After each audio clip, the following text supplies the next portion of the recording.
Bonjour, bonsoir, bonne nuit, bienvenue à la chaîne YouTube Vivre avec le Créateur ou La Vie d'en haut pour sa 116e vidéo. Comme toujours, les passages non référés sont tirés de la Bible version août second 1910, qui est du domaine public. C'est la raison pour laquelle j'utilise toujours cette version. À part que quelques exceptions près où c'est nécessaire d'utiliser une autre version. Aujourd'hui, ce qui est celui qui le retient. On parle ici de retenir l'impie, bien sûr. Pour commencer, voyons qui est celui qui nous a donné la grande mission et qui nous a donné aussi sa plus grande merveilleuse promesse.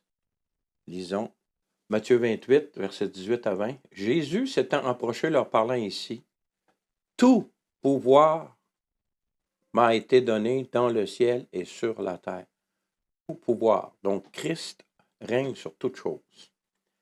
Verset 19. « Allez, faites de toutes les nations des disciples, les baptisant au nom du Père, du Fils et du Saint-Esprit, et enseignez-leur à observer tout ce que je vous ai prescrit. Et voici, je suis avec vous tous les jours jusqu'à la fin du monde. » Quelle merveilleuse promesse! Christ est avec nous jusqu'à la fin du monde et il a le pouvoir sur toute la création. Tout lui a été donné.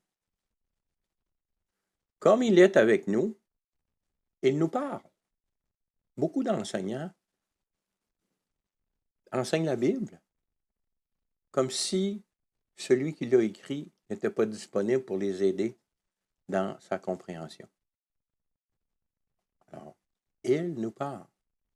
Tous ceux qui sont nés de nouveau, qui sont enfants de Dieu, Christ parle par différentes méthodes, différentes façons, mais il parle. Il est vivant et il est avec nous. Donc, il nous parle afin de nous conduire dans sa volonté parfaite, qui est tout simplement la gloire du Père manifestée dans la vie de son Fils, donc de ses frères aussi, dont nous sommes maintenant. Nous faisons partie de la famille de Dieu. Jean 17, versets 1 à 3 nous disent, « Après avoir ainsi parlé, Jésus leva les yeux au ciel et dit, « Père, l'heure est venue, glorifie ton Fils, afin que ton Fils te glorifie. » Voilà, nous sommes donc là pour la gloire du Père. Selon que tu as donné pouvoir sur toute chair. Encore ici, nous voyons que Christ a le pouvoir sur toute chair. Qu'il soit rebelle ou non, Christ a le pouvoir sur toute chair. Afin qu'il accorde la vie éternelle à tous ceux que tu lui as donnés. Or, la vie éternelle, c'est qu'ils te connaissent, toi, le seul vrai Dieu, et celui que tu as envoyé, Jésus le Christ. Jésus-Christ est envoyé dans le monde par son Père. Et nous, qui sommes son corps, ont été envoyés par Christ, comme nous venons de le lire. Car nous, qui sommes nés de l'Esprit Saint, et lui, nous ne sommes qu'un en lui.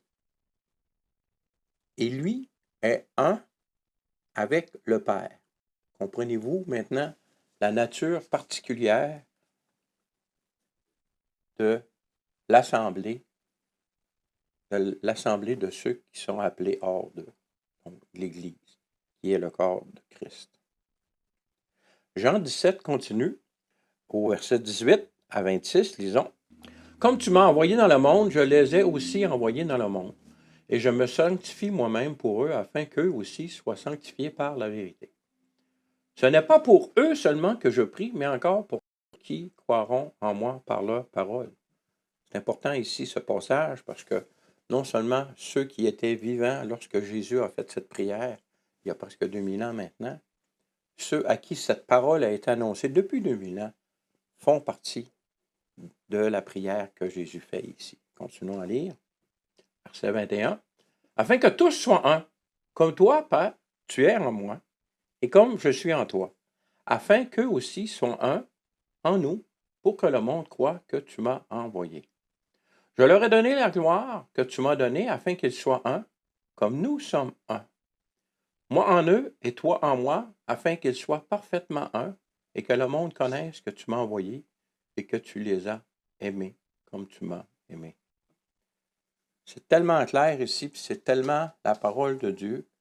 L'Église, l'assemblée de ceux qui sont appelés hors d'eux, qui sont le corps de Christ, sont un avec Christ et sont un avec le Père. Très, très important, cette nature unique qui nous est acquise par le sacrifice de Jésus-Christ sur la croix, qui a été confirmée par sa résurrection et par la nouvelle naissance créée lors de la réception de l'Esprit Saint le jour de la Pentecôte, après la résurrection du Christ de Jésus. Bon, continuons notre lecture. Verset 24. Père, je veux que là où je suis, ceux que tu m'as donnés soient aussi avec moi, afin qu'ils voient ma gloire.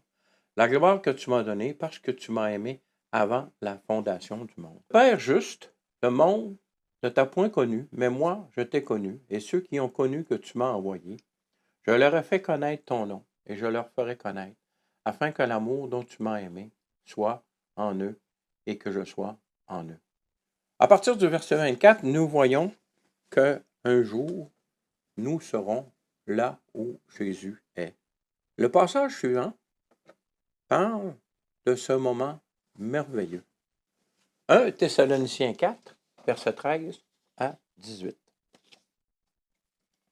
Nous ne voulons pas, frères, que vous soyez dans l'ignorance au sujet de ceux qui dorment, afin que vous ne vous affligiez, pas comme les autres qui n'ont point d'espérance. Car si nous croyons que Jésus est mort et qu'il est ressuscité, croyons aussi que Dieu ramènera par Jésus et avec lui ceux qui sont morts. Voici en effet ce que nous vous déclarons d'après la parole du Seigneur. Donc ici, ce n'est pas une pensée ou un désir ou une interprétation, c'est la parole du Seigneur.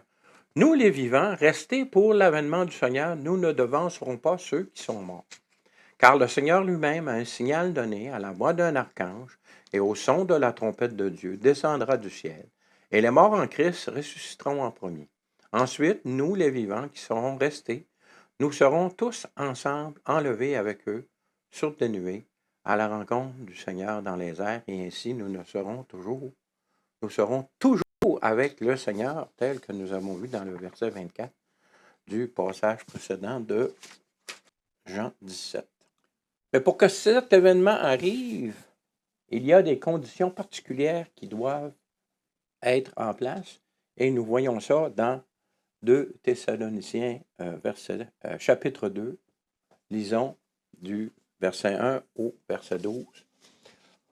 Pour ce qui concerne l'avènement de notre Seigneur Jésus-Christ et notre réunion avec lui, nous vous prions, frères, de ne pas vous laisser facilement ébranler dans votre bon sens et de ne pas vous laisser troubler, soit par quelques inspirations, soit par quelques paroles ou par quelques lettres qu'on dirait venir de nous comme si le jour du Seigneur était déjà là.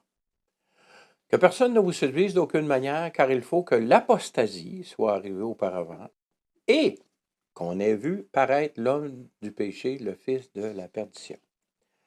L'adversaire qui s'élève au-dessus de tout ce qu'on appelle Dieu ou de tout ce qu'on adore, jusqu'à s'asseoir dans le temple de Dieu, se proclamant lui-même Dieu. Vous, ne vous souvenez-vous pas que je vous disais ces choses lorsque j'étais encore chez vous? Et maintenant, vous savez ce qui le retient. Donc, il y a quelque chose qui le retient, afin qu'il ne paraisse qu'en son temps.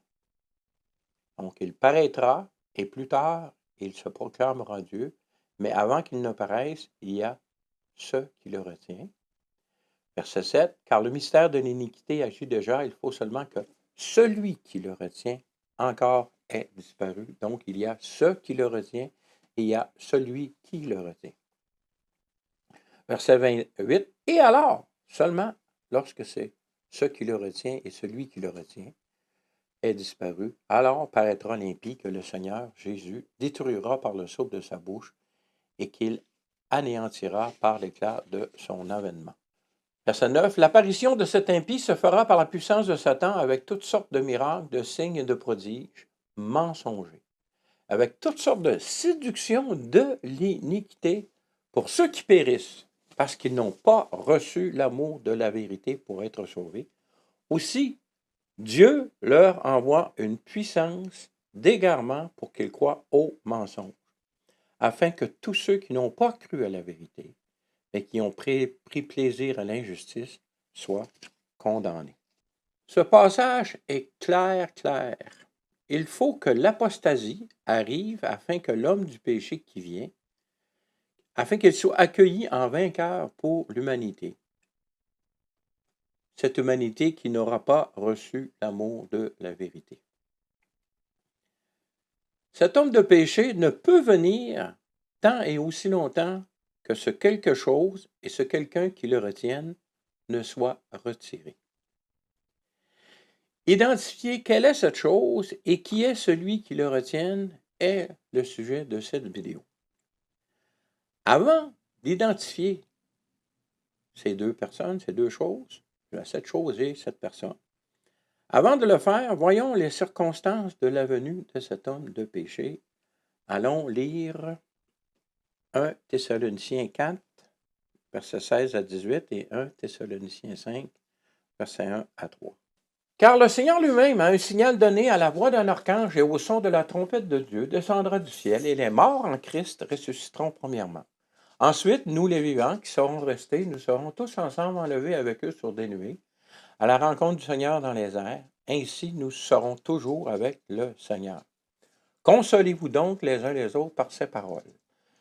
Le texte continue. Souvenons-nous que les chapitres ont été ajoutés par la suite, donc normalement entre le verset 4, 1 Thessaloniciens 4, 18 et 1 Thessaloniciens 5, 1, c'est une continuité. Donc, reprenons à 18.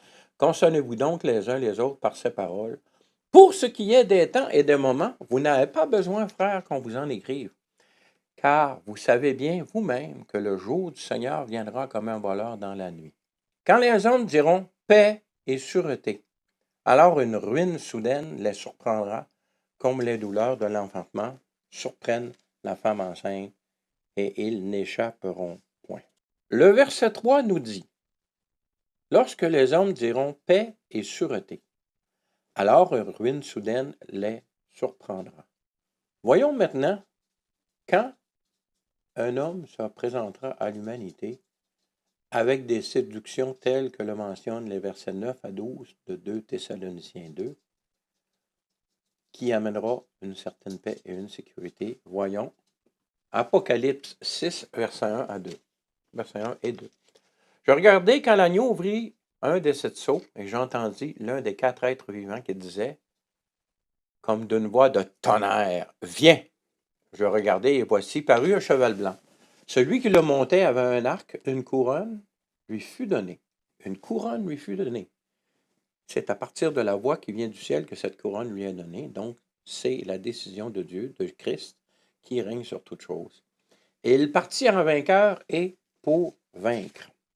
Donc, nous avons clairement vu que la voix qui lui dit « Viens » est celle d'un être qui est près du trône de Dieu. Cela montre qu'il est vraiment envoyé par Dieu selon les versets 11 et 12 de 2 Thessaloniciens 2, où il est écrit que Dieu enverra une puissance de séduction. C'est donc sûr que c'est à ce moment que l'impie vient, qui est cette puissance de séduction, qui est la source, le cœur même. Car tout de suite après vient la ruine soudaine annoncée au verset 3 de 1 Thessaloniciens 5. Voyons. Apocalypse 6, versets 3 et 4. Quand il ouvrit le second sceau, donc c'est après le premier sceau qui vient d'être ouvert, où ce cavalier est envoyé pour vaincre, j'entendis le second être vivant qui disait « Viens », donc ça vient toujours de Dieu, et il sortit un autre cheval, roux. Celui qui le montait reçut le pouvoir d'enlever la paix de la terre afin que les hommes s'égorgeassent les uns les autres, et une grande épée lui fut donnée. C'est clair. Il y a cet homme qui est envoyé, c'est certainement l'impie, il n'y a aucun doute à ce sujet, parce qu'il est envoyé du ciel, pas du ciel, mais par le ciel, pour vaincre. Et ensuite, au deuxième sceau, il y a cette soudaineté qui arrive, qui est annoncée dans 1 Thessaloniciens 5. Donc, jusqu'à maintenant, nous avons vu le comment de notre réunion avec le Seigneur et le moment de la venue de l'impie, qui est essentiellement aussi le moment de notre réunion avec notre merveilleux Seigneur, selon ce que nous pouvons lire dans 1 Thessaloniciens 4 et 1 Thessaloniciens 5. Car le Seigneur lui-même a un signal donné à la voix d'un archange, et au son de la trompette de Dieu descendra du ciel, et la mort en Christ ressusciteront premièrement. Ensuite, nous les vivants qui serons restés, nous serons tous ensemble enlevés avec eux sur des nuées, à la rencontre du Seigneur dans les airs. Ainsi, nous serons toujours avec le Seigneur. Consolez-vous donc les uns les autres par ces paroles, pour ce qui est des temps et des moments. Vous n'avez pas besoin, frères, qu'on vous en écrive, car vous savez bien vous-même que le jour du Seigneur viendra comme un voleur dans la nuit, quand les hommes diront paix et sûreté, alors une ruine soudaine les surprendra, comme les douleurs de l'enfantement surprennent la femme enceinte, et ils n'échapperont point.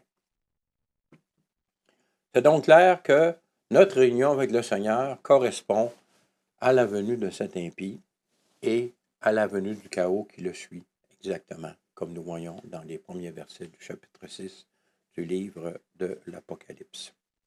Voyons maintenant ce qui est celui qui retient la venue de cet impie.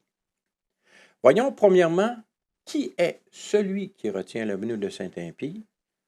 Nous trouverons cette réponse dans la réalité de ceux qui sont en Christ, comme nous avons vu au début de cette vidéo.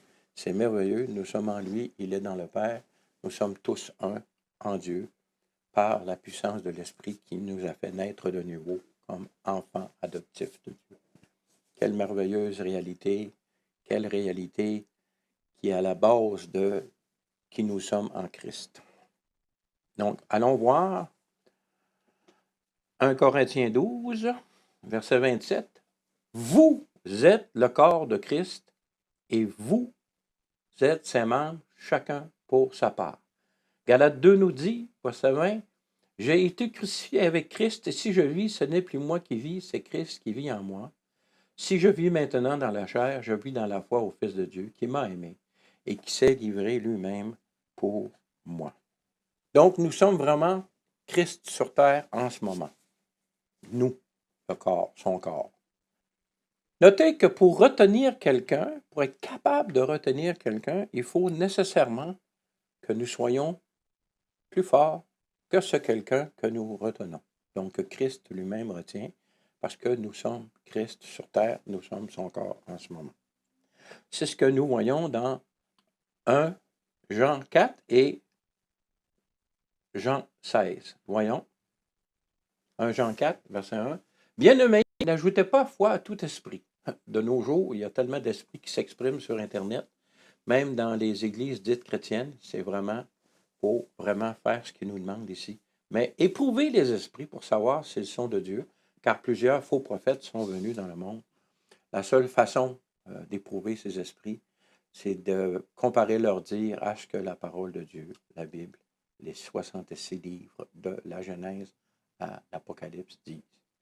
Si les enseignements donnés par ces prophètes sont contraires à ce qui est écrit dans ce livre, alors ce sont des faux prophètes. Continuons notre lecture. Reconnaissez à ceci l'Esprit de Dieu.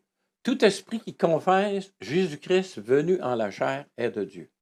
Et tout esprit qui ne confesse pas Jésus n'est pas de Dieu. C'est celui de l'Antéchrist dont vous avez appris la venue et qui maintenant est déjà dans le monde. C'est ce que nous avons vu dans les textes précédents, le mystère de l'iniquité qui agit déjà. Continuons à lire. Vous, petits enfants, vous êtes de Dieu. Vous les avez vaincus. Vous les avez vaincus parce que celui qui est en vous est plus grand que celui qui est dans le monde. Jean 16, verset 31, 32 à 33 disent, Jésus leur a répondu, vous croyez maintenant, voici l'heure vient, elle est déjà venue, où vous serez dispersés chacun de son côté, et vous me laisserez seul. Mais je ne suis pas seul, car le Père est avec moi. C'est lors de la crucifixion de Jésus-Christ que cela est arrivé. Je vous ai dit ces choses afin que vous ayez la paix en moi. Vous aurez des tribulations dans le monde, mais prenez courage, j'ai vaincu le monde. Ces deux textes sont donc clairs. Comme nous avons lu au début de cette vidéo, Christ a la domination sur toutes choses. Ici, il est plus grand que celui qui est dans le monde et il est en nous.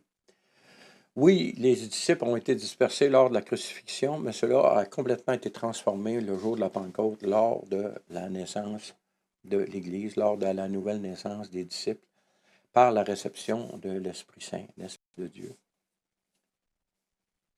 Donc, celui qui est en position de retenir l'homme de péché, l'homme de perdition, c'est tout simplement Jésus le Christ lui-même. Donc, l'Église qui est sur terre, qui a son corps, sur cette terre en ce moment, en 2024. Le corps du Christ Jésus sur terre est donc celui qui le retient. Voyons maintenant ce qu'est ce qui le retient. Voyons dans Éphésiens 3, versets 8 à 11.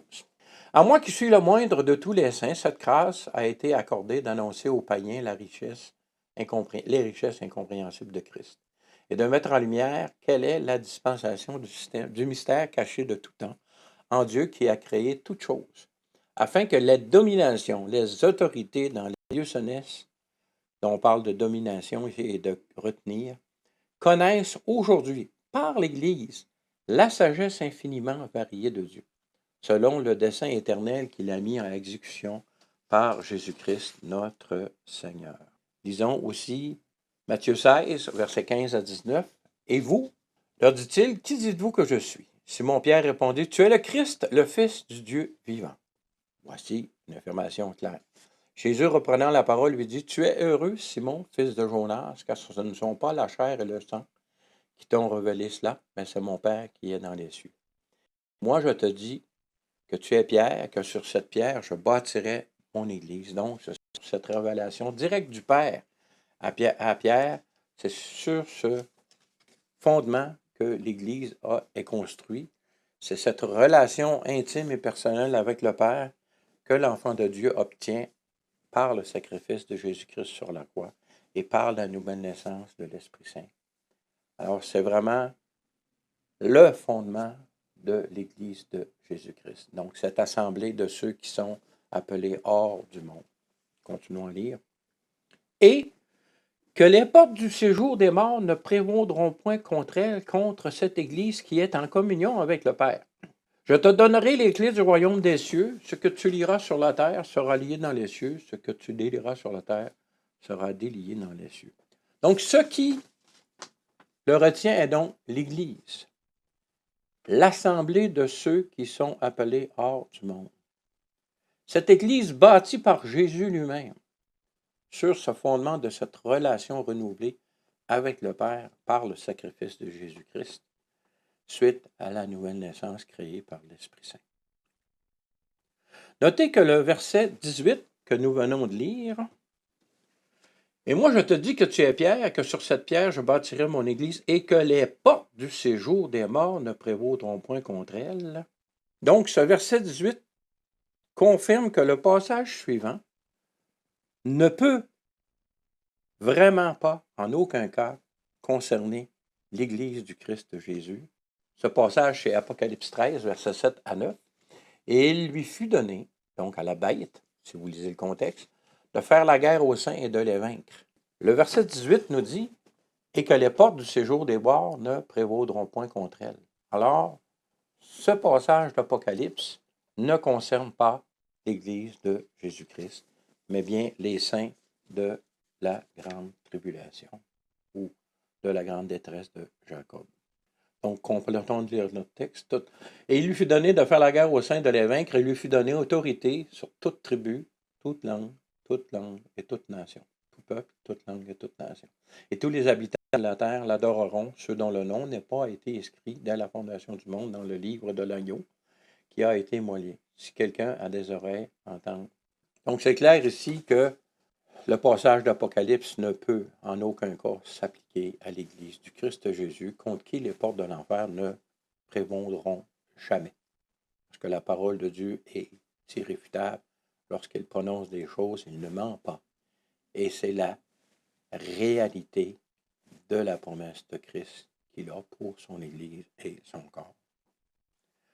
En conclusion, premièrement, ce qui retient l'impie est sans l'ombre de doute l'Église du Christ Jésus. Et celui qui le retient est Jésus le Christ lui-même, Parce que nous sommes Christ Jésus, son corps sur la terre en ce moment. Cette dualité de nature de celui qui le retient s'inscrit très bien dans la réalité de la complexité de la nature de notre Dieu. Éphésiens 5 nous dit clairement, car le mari est le chef de la femme, comme Christ est le chef de l'Église, donc il est le chef de ceux qui retient l'impie, qui est son corps, donc Christ lui-même est cette assemblée de ceux qui sont appelés hors de ce monde, et dont il est le sauveur. Donc c'est clair ici que ce qui le retient, c'est l'assemblée, et celui qui le retient, c'est le corps du Christ, Jésus lui-même qui est sur cette terre.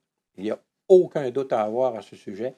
Notez ici que les versets que nous avons lus, je n'ai aucunement interprété quoi que ce soit, j'ai juste constaté ce qui y était mentionné, ce qui y était affirmé. Il n'y a pas de modification, puis il n'y a pas de place à interprétation possible ici. Ce qui est écrit, c'est ce qui est dit. J'ai juste mis en lumière et ensemble les versets qui disent une certaine chose claire et précise. Il n'y a pas d'autre façon d'interpréter, parce qu'ici, il n'y a aucune interprétation utilisée. Il y a juste constatation de ce qui est affirmé par ces versets. Deuxièmement, dans notre conclusion, nous sommes forcés de reconnaître que notre réunion avec le Seigneur se fera certainement avant l'ouverture du premier sceau d'Apocalypse 6, étant donné que lorsque les gens diront paix et sûreté, une ruine soudaine arrivera sur eux. Nous voyons ça dans les 4 premiers versets du chapitre 6 d'Apocalypse. Et que dans Thessaloniciens, on voit clairement que ce moment de paix, de sûreté et de destruction qui arrive soudainement correspond exactement à notre union avec le Seigneur. Sur ce, je vous dis, soyez bénis. À la prochaine, si Dieu le veut.